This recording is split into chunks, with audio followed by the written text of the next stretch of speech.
Qué sensación más maravillosa cuando una persona viene a Cristo y esa persona ya no está más bajo la tiranía del pecado, de la lujuria y el deseo.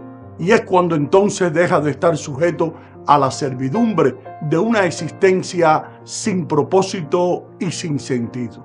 Cristo no solo nos da sentido a la vida, sino que además devuelve la armonía a nuestra vida espiritual al poder llegar a perdonar totalmente nuestros pecados. Ahora bien, ¿qué es lo que ocurre cuando alguien no quiere establecer una relación con el Dios viviente mediante Jesucristo? ¿Qué ocurre cuando una persona mantiene la farsa de la Navidad rindiendo honores a un suceso, pero sin poder tolerar al individuo en el cual ese suceso encuentra su sentido? Si recibir a Jesucristo trae como consecuencia una vida abundante y eterna, entonces no recibir a Jesucristo trae como consecuencia recibir la maldición de Dios.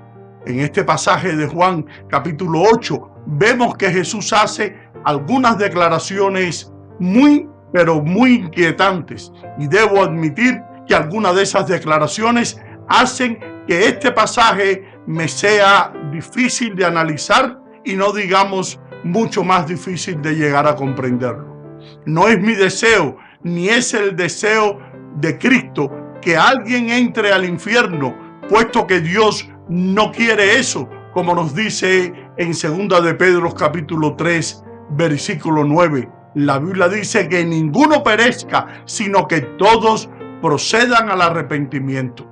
No es condenación, sino más bien una advertencia de lo que Jesús habla en estos versículos.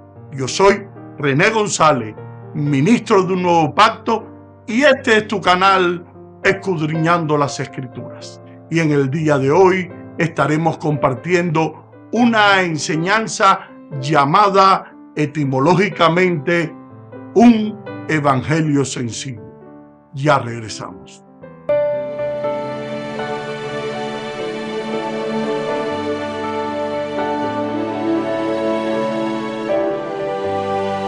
Debemos señalar que las personas que son cristianas de dientes para afuera, a la misma vez que rechazan a Cristo, participan en el más insensato de los juegos. Si las personas realmente supieran que su destino eterno lo decide Cristo, a quien en realidad rechazaron, dudo que tuvieran mucho que poder celebrar. La Biblia deja bien claro que no existe neutralidad en este asunto. Jesús lo planteó de forma clara cuando dijo en Mateo 12:30, el que no es conmigo, contra mí es. Ya desde el primer grupo de escritos que nos brinda la Biblia, o sea, el Pentateuco de Moisés, establece este patrón que continúa ininterrumpidamente hasta el libro de Apocalipsis. Lo vemos, por ejemplo, en Deuteronomio 30:19. A los cielos y la tierra llamó por testigos hoy contra vosotros, que os he puesto delante la vida y la muerte, la bendición y la maldición. Escoge, pues. Aquí están las mismas cosas que vemos a todo lo largo de las Escrituras: vida o muerte, bendición o maldición. En Josué 24:15 la Biblia dice: escogeos hoy a quién sirváis, si a los dioses a quienes sirvieron vuestros padres cuando estuvieron al otro lado del río, o a los dioses de los amorreos en cuya tierra habitáis. Pero yo y mi casa serviremos a Jehová. Tenemos dos opciones: servir al Dios verdadero o servir a dioses falsos. En Juan 3:18 la Biblia dice: el que en él cree no es condenado, pero el que no cree ya ha sido condenado. Solo tenemos dos opciones: o somos condenados al infierno o no somos condenados. El kit de la cuestión es si creemos en Cristo, nos salva de la condenación eterna. Y el motivo de la condenación aparece al final del versículo: porque no han creído en el nombre del unigénito Hijo de Dios. Y también podemos apreciar en el libro de Apocalipsis cuando concluye con una invitación ahí en el capítulo 22, versículo 17. Juan escribe: y el Espíritu y la esposa dicen: ven. Y el que oye, diga: ven. Y el que tiene sed, venga. Y el que quiere, tome agua del agua de la vida gratuitamente. Aquí aparece nuevamente la opción de escoger uno de los dos caminos. El otro día uno de mis hijos me preguntó: ¿es verdad, papá, que solo hay dos lugares a donde uno puede ir cuando te mueres? Y yo le respondí: así es, solo dos, el cielo o el infierno. No existe terreno neutral, ni purgatorio, ni lugar de espera. El infierno podrá tener distintos nombres en lo que se refiere a su forma definitiva e identidad, pero solo hay dos lugares: el cielo donde está Dios o el infierno donde Dios no está. Puede que usted conozca la antigua frase: la culpa es solo suya.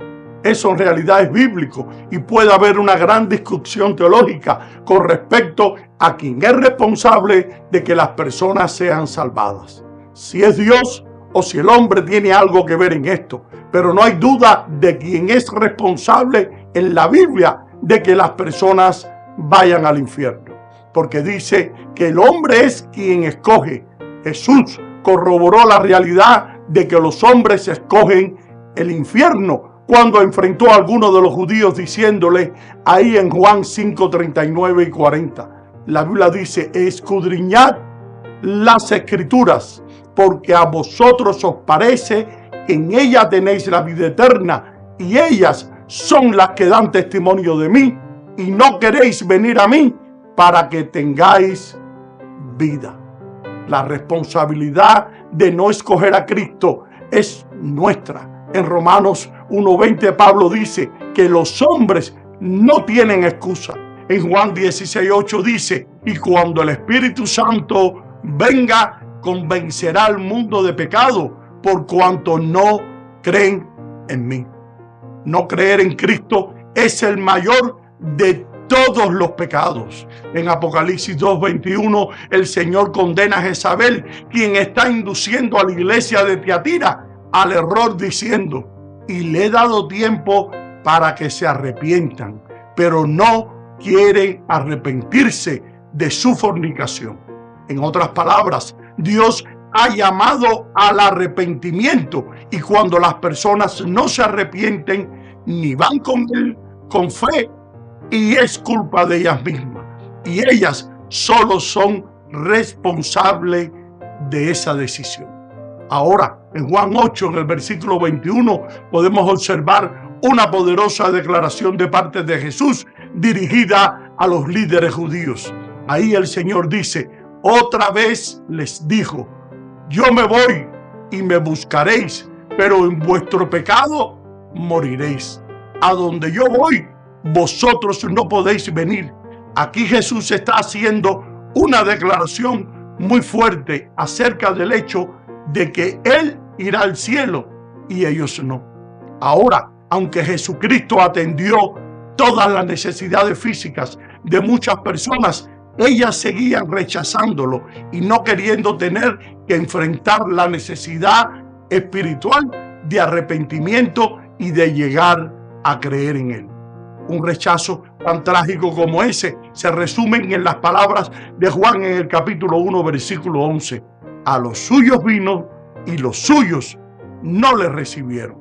Los judíos fueron responsables de sus conclusiones acerca de Cristo, igual que lo somos usted y yo y todas las demás personas. Aunque algunos sí creyeron, en Juan 7:40 la Biblia dice: verdaderamente este es el profeta, y otros decían: este es el Cristo, pero algunos decían: ¿de Galilea ha de venir el Cristo?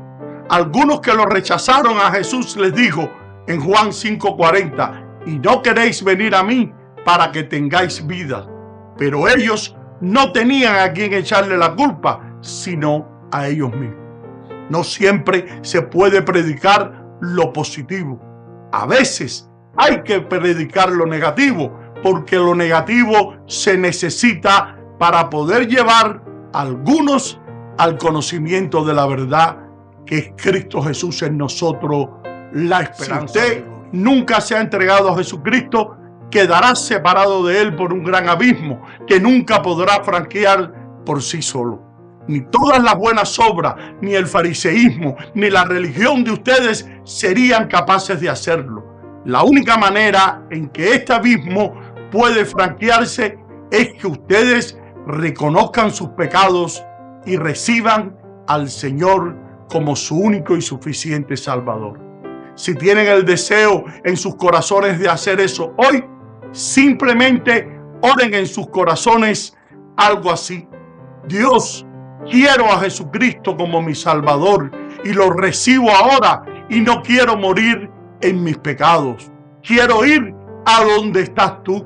Y si lo hacen con toda sinceridad, Él oirá esa oración y la vida de ustedes, como dice Colosenses 1:13, será trasladado del mundo de las tinieblas al reino de su amado Hijo. Si la fe de usted es débil, pídanle que los ayude a creer. Si necesitan más información para poder tomar esta decisión y realmente desean conocerlos a Él, pídanle a Dios que le enseñe la verdad y el camino acerca de Cristo. Y espero que esta reflexión te haya sido de gran bendición para tu ser interior y la puedas poner en práctica en tu diario caminar en el Señor. Y ahora me despido hasta una próxima ocasión. Bendiciones y gracias por tu sintonía.